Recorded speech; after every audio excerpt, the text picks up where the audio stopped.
one of the main areas where you need some commonality is the language. You need to be able to understand each other. We don't want to have to talk through an interpreter to find out what the other guy just said about me. In the European Union, they spend about half of their budget each year making translations.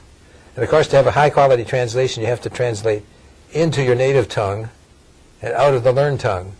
So if you're going to translate from, let's say, from Polish to Maltese, not only do you have to find somebody who can do it, but you have to have two translators, one for one direction, one for the other. One of my favorite stories about mistranslation is the Japanese word mokasatsu, which was involved in the dropping of the atomic bomb on Japan. The demand for unconditional surrender from the United States was written in English.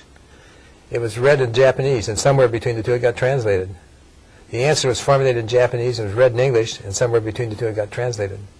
There's a word mokasatsu, which could mean either no or I'd like a little more time to think about it.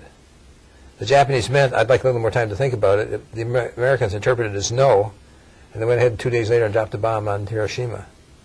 That's a fairly sizable difficulty along with language level. So we need a common set of weights and measures. One of the things that drove the original 13 colonies apart is each one of them coined their own money.